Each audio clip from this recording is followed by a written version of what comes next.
परिचय पंडित ब्रजराज कर शर्मा आज माँ नागाणी पीठ में अष्टम वार्षिक विश्व शांति महायज्ञ होमती कौन माँ महिमा अच्छे कौन सब यज्ञ यथाविधि चली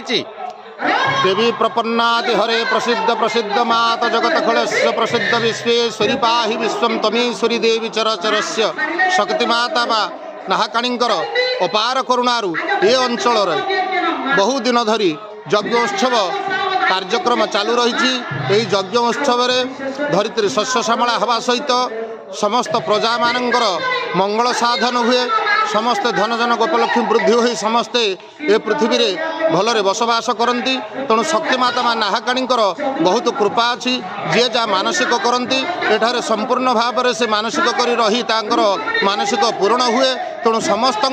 प्रगाढ़ विश्वास अच्छी माँ निकट को जी आसे से खाली हाथ में जाए ना तेणु मातृशक्ति हूँ संसार रे प्रबल शक्ति तेणु मातृशक्तिर जी आधार मातृशक्तिर जी शरणापन्न तार केतबेले कौन समय असुविधा हुए ना तेणु ये नाहाकाणी अपार करुणार ये अंचल ये बाजुपुरार ग्रामवासी माने अति स्वच्छंदरे एवं स्वच्छल बसवास करती समस्त प्रगाढ़ विश्वास रही तेणु ये यज्ञ उत्सव समस्त मंगल साधन हो जय माँ नाहाकाणी सौम्यरंजन राउत आज माँ नागाणी पीठ में अष्टम वार्षिक विश्व शांति महायज्ञ होती अनुष्ठान आपण ग्राम देवती कौन कहे माँ विषय माँ विषय कौन कह माँ तो अलग लीला जहाँ ठाकुर दयार बहुत आप देखुं अनुष्ठान हो लोक खाया पीवा भल मंद केते खुशी विषय यज्ञ केते दिन चलो कौन केते लोक तीन दिन चलो सबुदिन खाଇବା आज खाଇବା काली खाଇବା परदिन भी 5000 4000 लोक खाया पीवा लास्ट दिन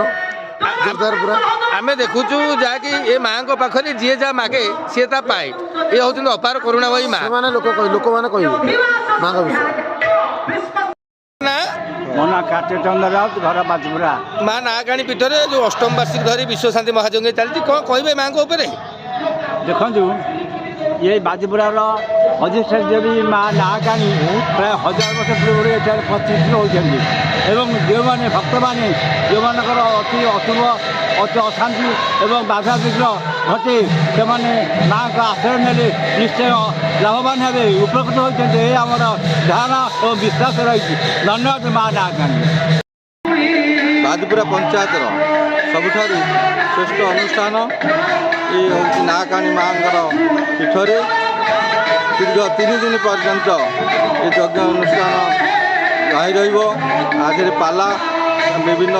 संगीत प्रकार भजन कीर्तन सहित महासमारोह पालन कर